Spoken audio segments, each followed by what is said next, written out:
Hello and welcome back to another Eduonics tutorial. In this section, we'll be going over the different tools in Photoshop, and in this video, we'll be picking up where we left off in the manipulation tools. Here, I have a photo of a very smooth, confident man looking directly at us. But it's hard to take him seriously when his pupils are suffering from a major case of red eye. Red eye is an unfortunate consequence of someone looking directly into the camera lens as the camera flash goes off.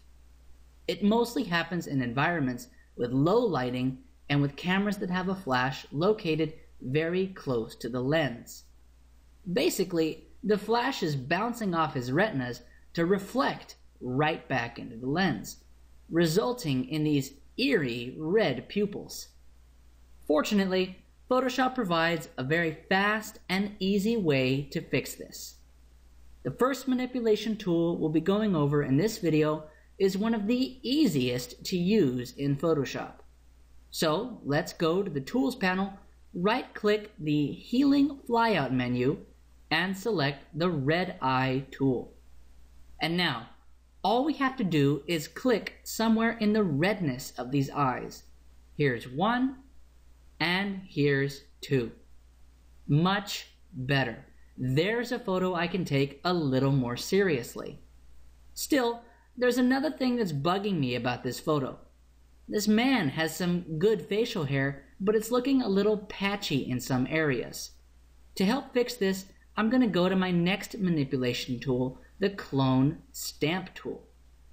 Back in the Tools panel, we're going to skip past our brush tools, since we'll cover them in another video, and go straight to our Clone Stamp tool.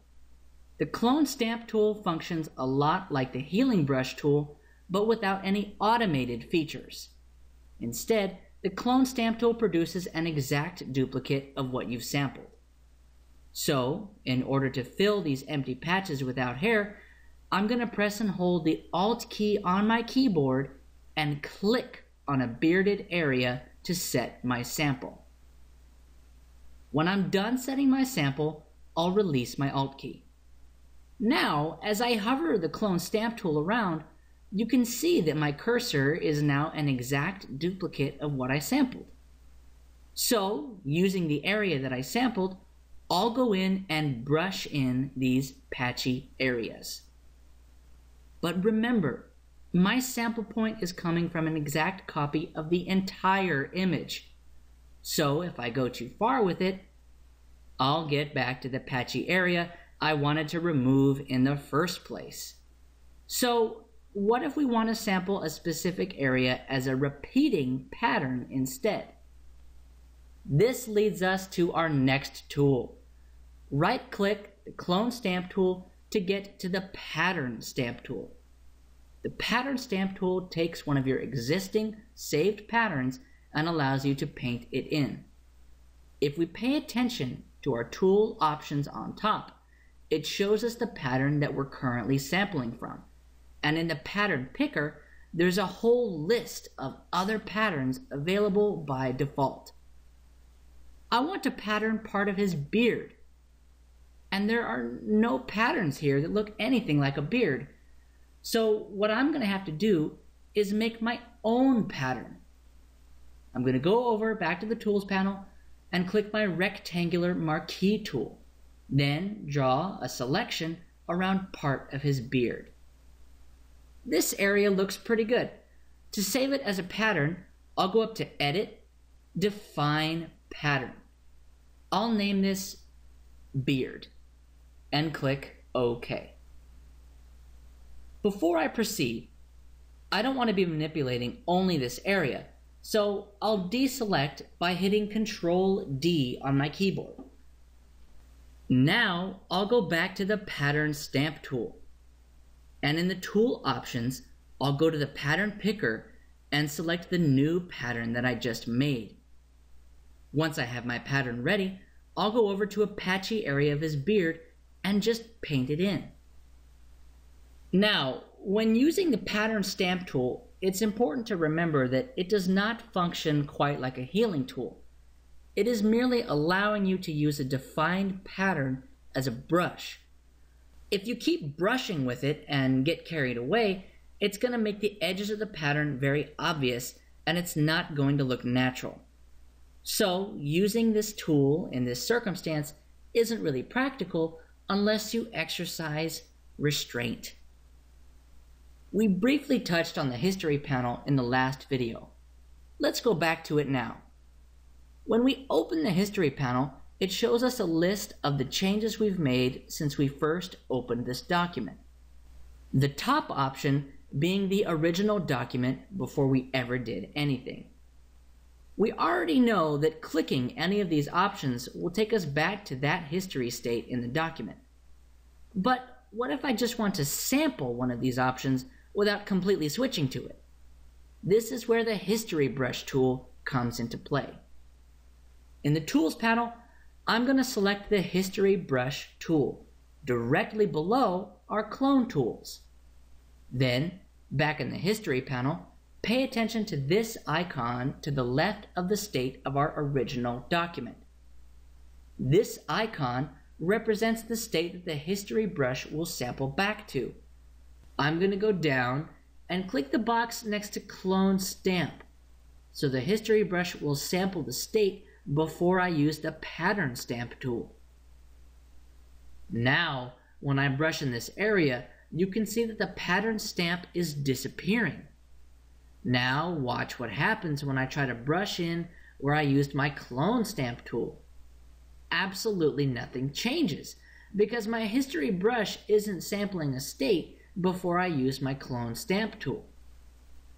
Let's undo everything I just did by going up to the Pattern Stamp in the History panel. Now I'm going to select the history box for my original document before I remove the red eyes. Now when I use the History Brush to brush in one of his eyes, it goes back to red. But none of my other changes are affected unless I were to brush them in as well. To once again undo what I just did, I will select Pattern Stamp above the History Brush state. As you can see, the History Brush tool and panel can be very powerful features when used together. Next up, let's right-click our History Brush tool to get to our Art History Brush tool.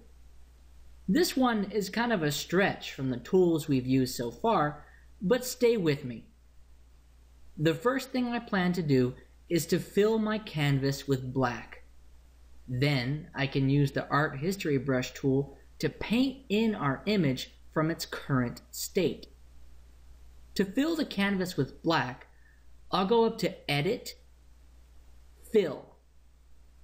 Then under Use, I'll select Black. And then I'll hit OK. Now I'll go over to the History panel again and click the History Brush box above my current history state, Fill. So it's sampling a state in my document from where I filled it with black. Now I can hide my History panel and go over to my brush options. For this first option, I'm going to set the size to 40 pixels. And then I'll set the hardness to 80%. Then I'll go ahead and skip over to opacity and set that to 80%. For style, I want to set it to tight medium. Now I will begin brushing my main outline in a circular fashion. Nothing fancy, just setting the outline of my subject and making sure that all the gaps inside are filled, starting from the outside and spiraling inward. Then I'm going to lower the size of my brush to 30 pixels by hitting the left bracket key on my keyboard a couple of times. Once again, I will paint in, but this time I will focus where the eyes, mouth, and cigar will be. Starting with the eyes and ending with the cigar, I will repeat this process a few times, each time hitting my left bracket key once or twice and brushing the details in.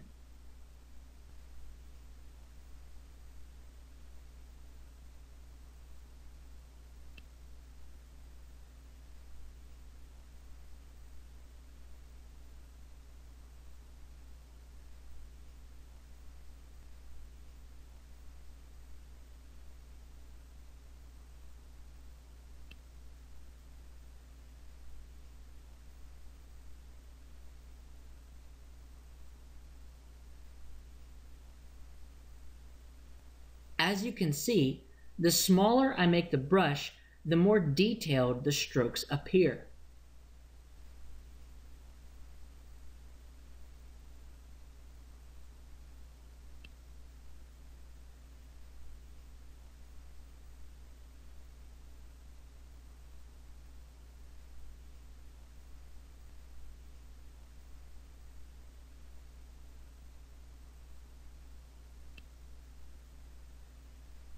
Finally, I will get to a very small brush which I can use to help touch up the areas that I want to draw focus.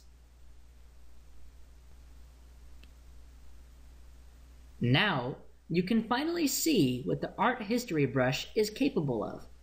It lets you very easily paint in a pre-existing image, making it seem like you've painstakingly brushed every single stroke.